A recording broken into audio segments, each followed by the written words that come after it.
Greetings. This is Arvette McLean of Speak, The Universe Listens.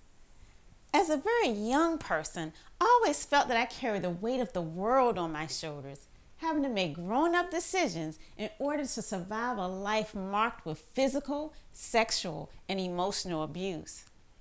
While my face was smiling on the outside, on the inside, I always secretly cried and felt miserable. However, over the years, I learned some gems that helped to turn my life around. I now get to live the life of my dreams, filled with love, travel, and wonderment. And I am absolutely passionate about sharing what I have learned with you. If you want to live your best life, tune in each week as I, along with some amazing guests, share these life-changing gems with you. Inspired to be more, do more, have more. Greetings and welcome to today's episode of Speak the Universe Listens. Today's topic is taking a leap. And we have with us returning guests, the owners of Inspire Marketing. We have Teron Watkins and Rodney Boyd. And Teron and Rodney actually are the ones who approached me with being a part of my marketing team or to do the marketing for me. And it just started from a generic conversation and it just flourished from there. And so we wanted to tell our story of how we just took one step and then another step and then another step and how things have just blossomed for us. So Rodney, tell us get us started on how this all began. So, I was meeting Arvette for lunch, just having the lunch. We were just discussing the book, and she was just saying, you know, how she did the book now. She don't really know which way to go now or what to do. And I was just like, I can help you. I didn't have a plan at all. I just, from our conversation, just had a vision, and I was like, okay, all right. So then I sold her on a dream. I was like, look, well, you did your part now. It's time to do ours. So I sold on that, and then kind of went to Teron, like, all right, we doing this. I didn't ask him or anything. I was like, look, this what we doing. He won't sold 100% that time, were you? No, not at all. So when he came to me, I was recently just graduating from Longwood, and I had been telling myself, I was like, all right, well, I don't want to do any of the media side of it. I was like, I don't want to do anything involving cameras. I don't want to do anything involving sound. I wanted to do just public relations. I was like, I don't want to do none of that other stuff. I don't want to do TV or any of that. So when he came to me, I was like, no, well, you know, I feel like I need to get a little more experience first, you know. I'm just fresh out of college. I don't want to take on that project. It's a lot going on in my life. I gave him a million excuses, everybody. Excuses. And so what made you decide to kind of move forward with it? Well, let me say what my part is. So I personally, like he said, I wrote a book, but I wasn't planning to really do anything with it. So, but Rodney was like, you know, well, he, you know, like he said, he sold me on the idea, so he kind of pumped my head up, and he was like, you're the smartest person I know. You got to get this out there. People need to hear from you. And so I was like, really, for real? People need to hear from me? And I'm like, I have absolutely no idea of what to do. And so he was like, I do. And like he said, his selling feature was, you did your part, now let us do our part. I had no idea that he ain't know. I didn't know what I was doing. I didn't know what I was doing. I just knew I had a vision and I was going to do whatever to get there. And we learned as we went, you know. We had a lot of rough patches. Learning on the fly. But, you know, then I was like, all right, Teron, we're going to start a marketing business. We didn't know what that entailed. I just knew, all right, here's our lane. And I told him, I said, Arvette McLean gonna make us rich. He like, yeah, all right, you know, whatever. I'm like, she gonna make us rich, watch. And so we just been on the journey since. So, Arvette, do you remember the idea of how the podcast came about? Actually, I don't. Let's see if I can try and recall. I think She didn't know anything about podcasts. I didn't even know what a podcast was. She never heard one. Me and Rodney used to do a podcast, and I think we had told you that we did one. And I think one of us suggested that you used to do one, but we had no idea what that would sound like. We just knew you used to do a podcast. Mm-hmm. And you said, all right, well, I need to find a partner. And so you found a partner, and all we really knew how to do at that time was just audio record. I know how to press a few buttons on the software. I was like, all right, we could do this. I was like, all right. So you taught us, you said, what do we need? So me and Rodney at work, Googling different things that we need for podcasts. You know what we needed. We said we need these mics, we need this board. I don't know if you remember, the first board that we bought was completely obsolete. We could not use it at all. So I was in the dark because y'all sold me. Like I thought y'all knew what y'all were doing.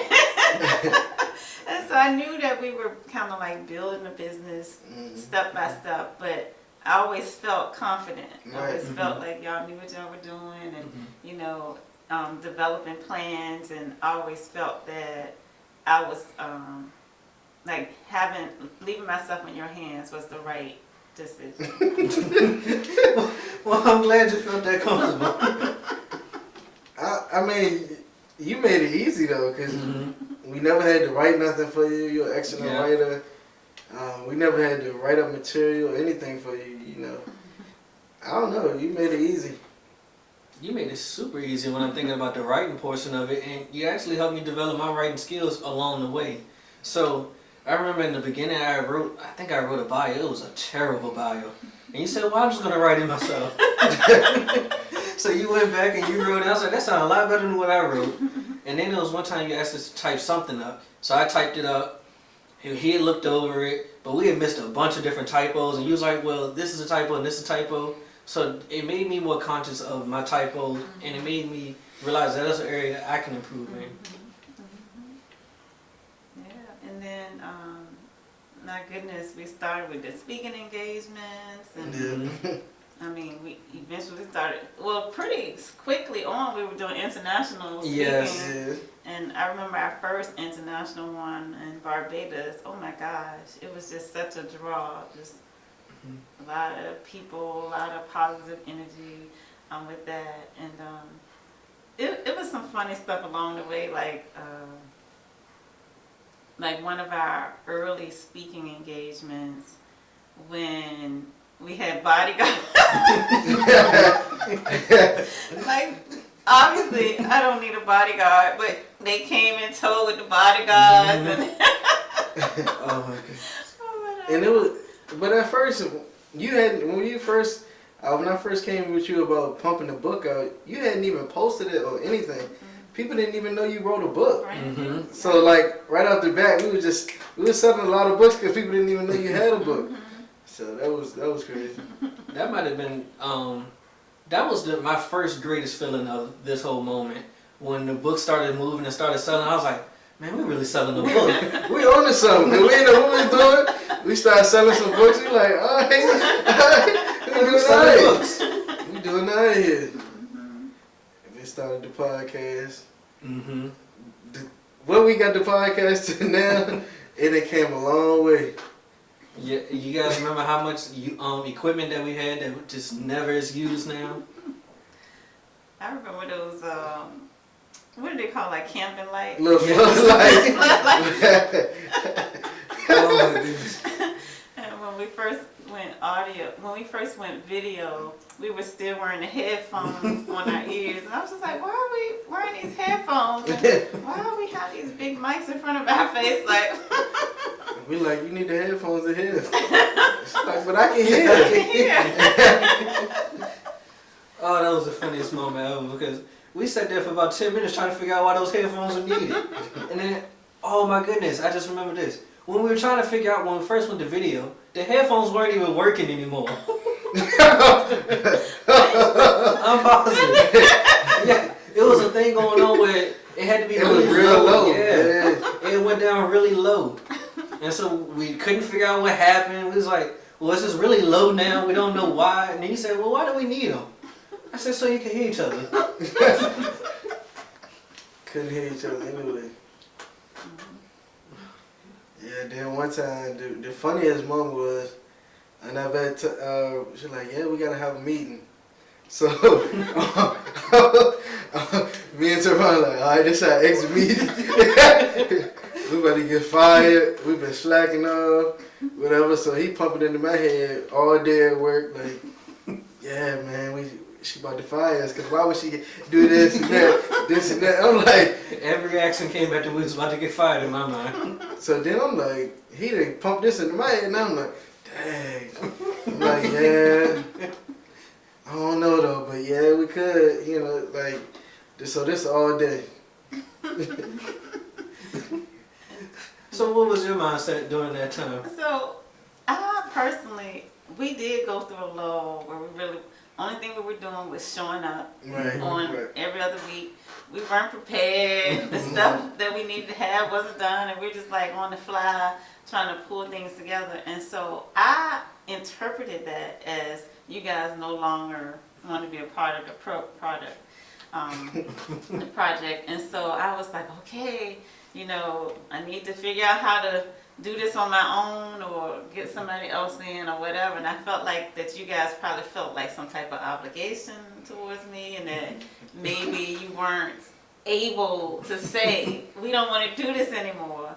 So I'm just literally finding out that they were like, oh my goodness, she was going to fire us. So I didn't know that. Yeah, I think that was just a rough patch, really. Like, we were slacking off. I had some personal things going on. I know he had some things going on. And we was just slacking, you know. And the energy we had at the time, it displayed, you know, in our work ethic and everything there. So I was like, yeah, I can see why she, you know, really let us go. So we get into the meeting, and I felt like, so I just want to go around and see if everybody still, you know, still want to be a part of this thing. And we all like, yes, and you know. So that was a relief. That was a huge relief, because I'm telling you, I went into that meeting like, man, we about to get fired. I'm about to get fired by my aunt. She about to prepare this meal to fire us. Yeah, we had salmon. We had salmon and a salad, and she had made like it was some type of tart. Yeah. Man, she was whining and dining us. It us. was like at the beginning of the year, and everybody was on a diet and stuff like that. Couldn't eat certain foods. And so yeah, I made everything special to let us go. I was just gonna whine and dine us and then fire us. So when y'all were eating, what were y'all thinking like? Just my exit meal. Well, I was thinking about that section in your book where you spoke about whenever you're going into a conversation that might be hectic, that you would kind of send your energy to the person beforehand. I was like, she been sending us this energy. She feeding us, we dancing. Yeah, the story about firing their employee that time. I was like, yes, she dancing with us in our mind. I'm like, man, it's about to be rough. Yeah. I think that actually jump started something though. Mm-hmm. And I mean, I feel like we've been trending up ever since then. Yeah. You know, so, hey. I want to ask you though, what made you stick with us when it's not like you don't have the means to go get a professional team. I mean, now we good, but like then, you know, like to get beginning. I mean, you could have had, you know, you got the means to get a studio or whatever the case may be. What made you stick with us? Because I could see your vision. Like, you sold me on your vision. And to me, it's always great to have someone that believes in you. Right. And I feel like there's probably no company that would have believed in me the way you did. Oh, that feels good. That feels great. But you know, to flip that back, I felt the same way about you and us.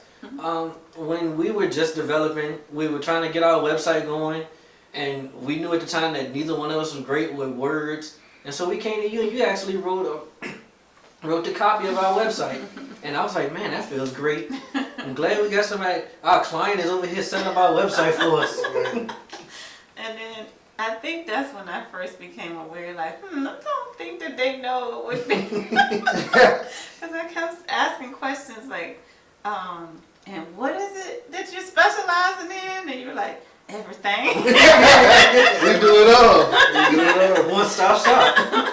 But guys actually really are a one-stop shop for real. They really are a one-stop shop. You come here, you get the whole package, everything you need for your marketing and for putting you out there. And but not only that, we just have a good time. Right. I think that's the best part of recording, honestly. If y'all can hear our off-air conversations, I mean, they gold. You know, I wish we could record those. Yeah, we say that every time. Oh shoot, that should have been recorded. Should have been recorded. Right? But you know, I think it's because we all just feed off of each other's energy. I think we all just genuinely like being around each other. And going through this spiritual path with you you've actually watched me grow. And so it's always beautiful to know that I'm doing this work with somebody who's there with me. Right. And that's the biggest thing. We grew together.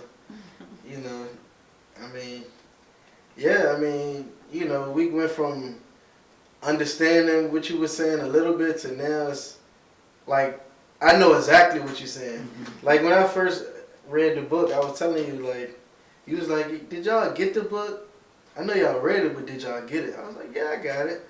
But now, a year and a half later, I get it on a whole nother level. So it's, yeah, that was just to watch us grow with you and us grow together. It's just been great.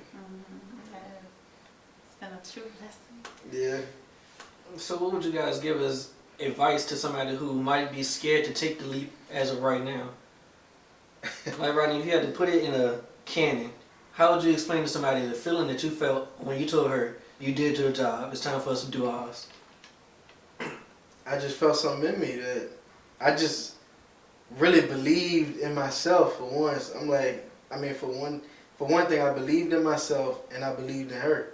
And I was like, no matter what we do, we gonna make it work because we believe in each other. You know, and I really believed in what she was doing. I believed in myself. And took the leap. Okay. I mean, I feel like people gotta bet on themselves. If you can't bet on yourself, then who gonna do it? You gotta believe in yourself first. So, yeah. Same question to you. Goodness, I asked that question. I had no idea what the answer was. Goodness, what was the question again? If I had to put in a canon with it, how to start. Honestly, I think I just had a great partner. And so when Rodney came, the same way he sold you, he sold me. And for those who don't know, me and Rodney have actually been together our whole life. So I was like, all right, well, anything he said we can do, we can do. Because we've done everything we ever said we can do.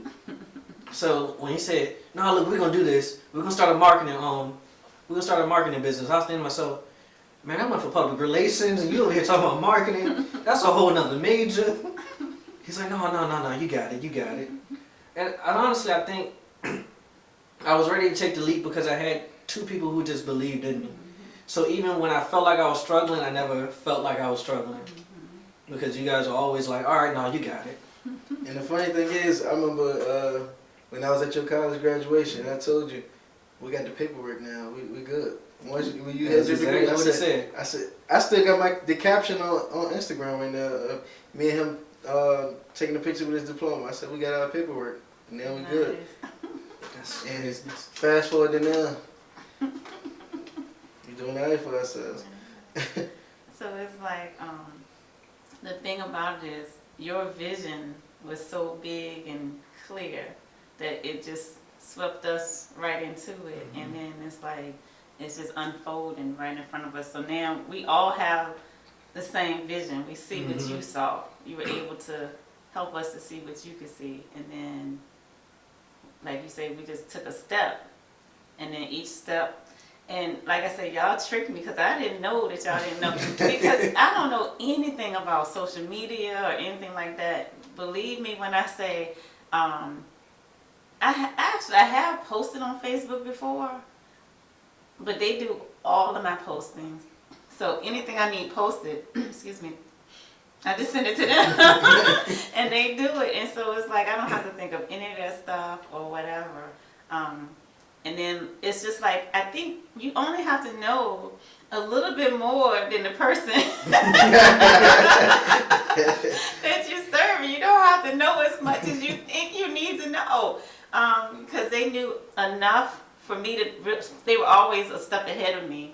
And so, like you say, you were like doing research in terms of what types of mics do we need, what types of lights do we need, you know, all the things, the camera, etc. I just relied on you guys, and you guys were relying on faith. And we believe in you and what you can do and who you are. I agree. I definitely agree. Getting goosebumps. Thank you, guys. So have a vision, make it big, make it real. Sell people on your vision. Have some faith in yourself. Take a step, and even though you don't know what the next step is, just be willing to just take the next step. And like we kind of shared, we did go through a rough patch where people weren't motivated. Motivation was low because of personal issues, but we were able to jumpstart it again and come back stronger than ever before. So, any closing remarks, guys? I would just say bet on yourself. Believe in believe in your vision. Map it out clearly and do what you gotta do. Follow it. Take that leap. I guess I would say don't ever think anything is too big, or don't ever box yourself in based on things that you might have been taught in the past. Because I know that was a challenge that I faced early on, and looking at where we're at now, I would have never imagined it, honestly. Well, thank you guys for coming on today, and hopefully you all will be able to take something from our story and get your own story started. Take that leap. So if you all can share how people can reach you, that'd be great. You can follow us on Instagram and Facebook at Inspire Marketing LLC, and the website is inspiremarketingllc.org. All right, thank you very much, guys. And also make sure you check out my website at arvetmcclain.com, ARVATMCCLAINE.com, and click the link below to subscribe if you haven't. Until next time, bye.